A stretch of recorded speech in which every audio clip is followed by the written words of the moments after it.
Assalamualaikum warahmatullahi wabarakatuh. Kami dari kelompok 2 yang beranggotakan satu, saya sendiri Herisman SAK. Yang kedua adalah Maizal Ferdi Epsya SIKOM. Yang ketiga adalah Firman Hadi Setiawan SST PEL. Di sini kami dari kelompok 2 yang akan menyampaikan pembahasan tentang hakikat pengetahuan yang terdapat di bab 2. Sebagai materinya adalah 1. Pengertian pengetahuan. 2. Hakikat pengetahuan. 3. Sumber pengetahuan. 4. Kriteria kebenaran. 5. Ukuran kebenaran. 6. Agama sebagai teori kebenaran. Baiklah, langsung saja kami presentasikan materinya masing-masing, yang mana akan kami bagi menjadi 3 sesi penyampaian. Selamat menikmati. Pertama adalah pengertian pengetahuan.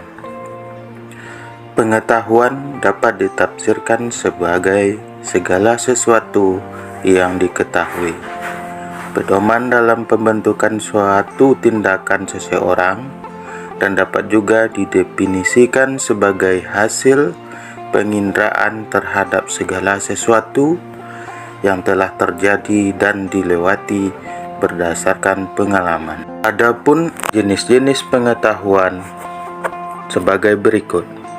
1. Pengetahuan langsung atau dalam kurung immediate. Pengetahuan immediate adalah pengetahuan langsung yang hadir dalam jiwa tanpa melalui proses penafsiran dan pemikiran. Yang kedua, pengetahuan tak langsung atau dalam kurung mediated. Pengetahuan mediated adalah hasil dari pengaruh interpretasi dan proses berpikir serta pengalaman-pengalaman yang lalu. Yang ketiga, pengetahuan indrawi atau dalam kurung perseptual.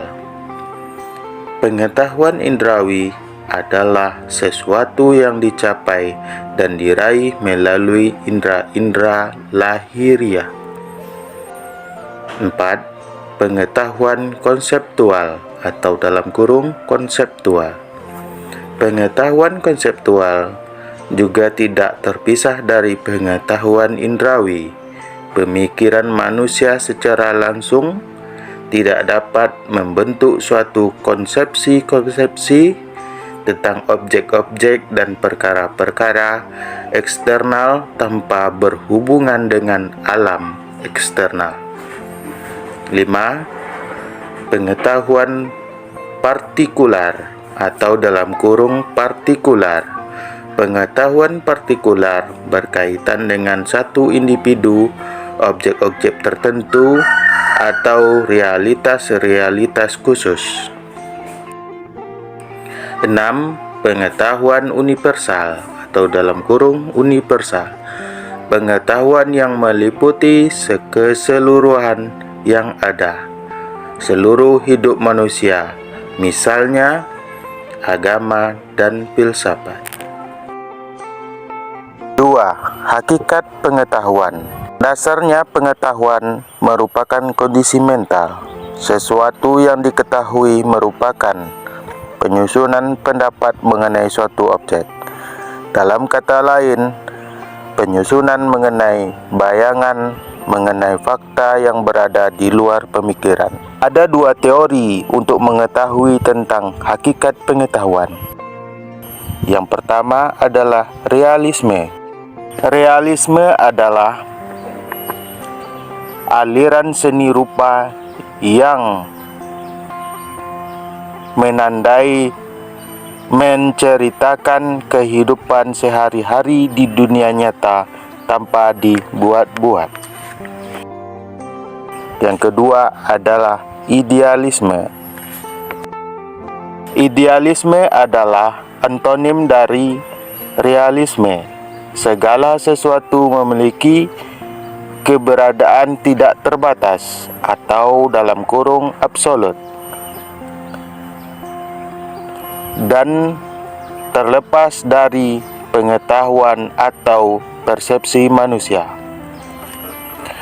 Pada dasarnya, idealisme merupakan sifat yang menganggap bahwa sesuatu satu-satunya hal yang benar-benar dapat diketahui adalah kesadaran atau dalam kurung isi kesadaran. Idealisme berfokus ke dalam diri sendiri dengan melibatkan kesadaran, ide, persepsi yang dianggap oleh pemahaman manusia.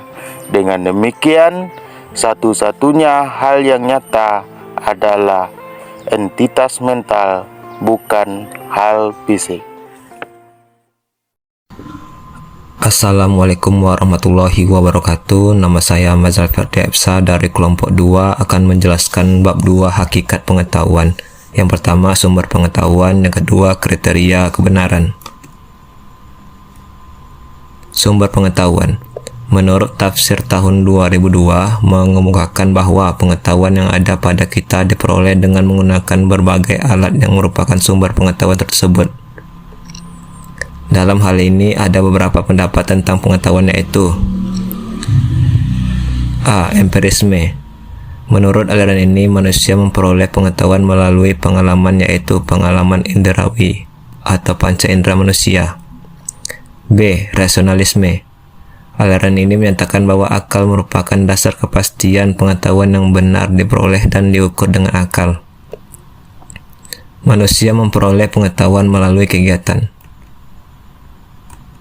C. Intuisi. Intuisi merupakan hasil dari evolusi pemahaman yang tertinggi. Kemampuan ini mirip dengan insting, tetapi berbeda dengan kedasaran dan kebebasannya. D. Wahyu. Wahyu adalah pengetahuan yang disampaikan oleh Allah SWT kepada manusia lewat para nabi. Pengetahuan dari Tuhan, pengetahuan mereka terjadi atas kehendak Tuhan.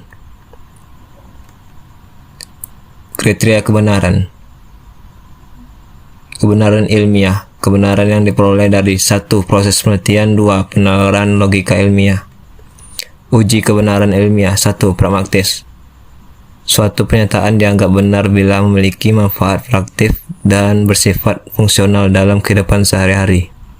2. Koresponden. Suatu pernyataan dianggap benar bila materi pengetahuan yang terkandung di dalamnya berhubungan atau memiliki korespondensi dengan objek yang dituju oleh suatu pernyataan. 3. Koheren. Suatu pernyataan dianggap benar apabila konsistensi dan memiliki koherensi dengan suatu pernyataan sebelumnya yang dianggap benar.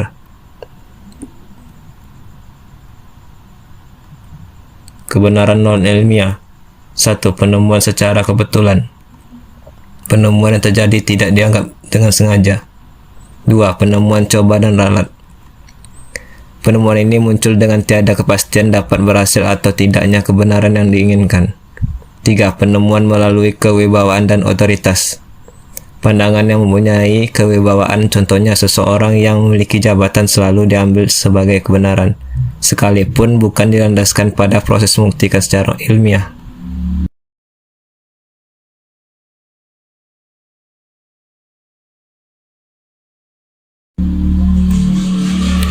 4. Penemuan secara spekulatif.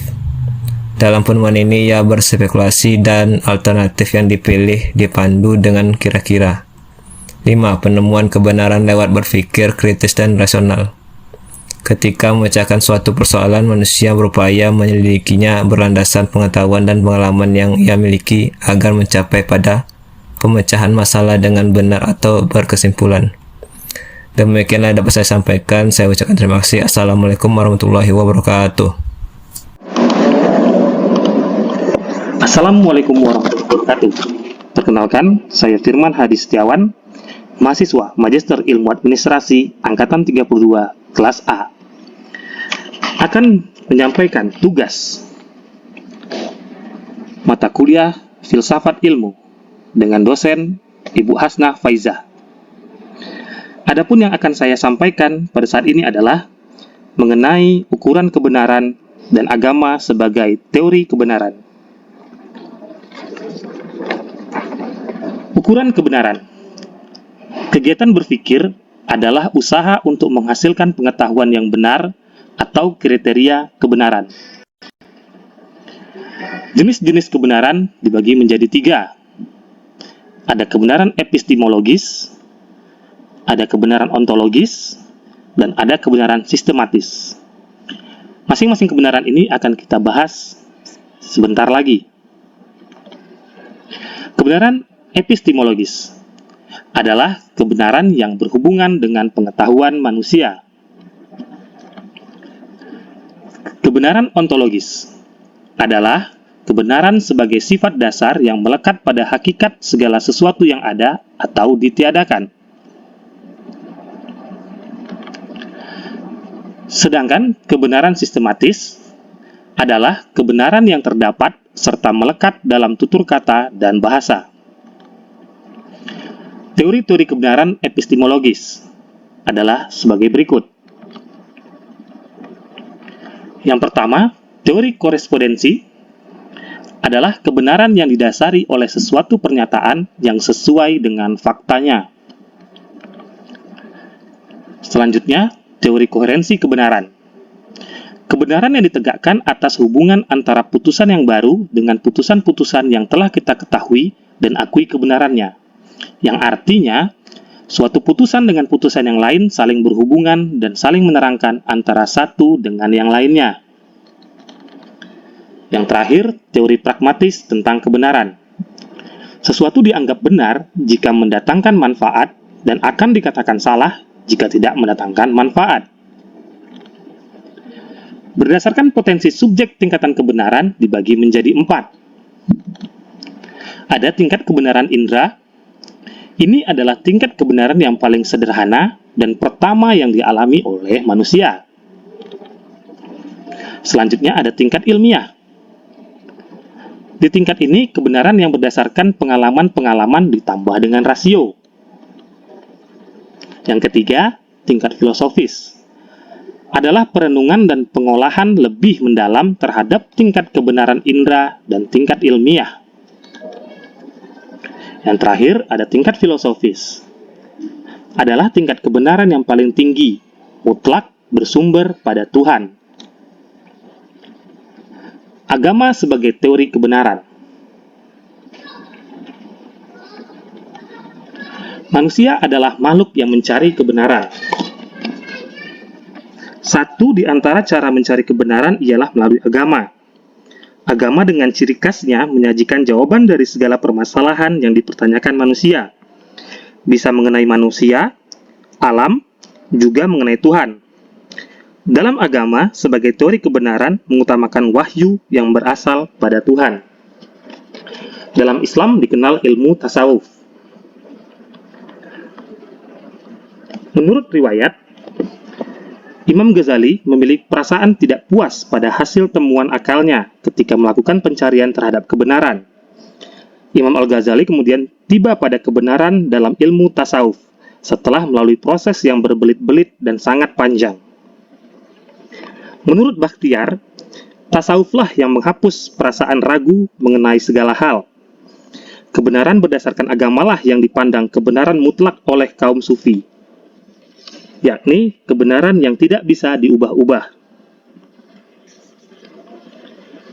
Demikian penjelasan saya terkait tugas mata kuliah Filsafat Ilmu, dan akhir kata, saya ucapkan terima kasih. Demikianlah penyampaian presentasi kami yang kami buat berupa video untuk kita semua. Dari kami, Assalamualaikum warahmatullahi wabarakatuh.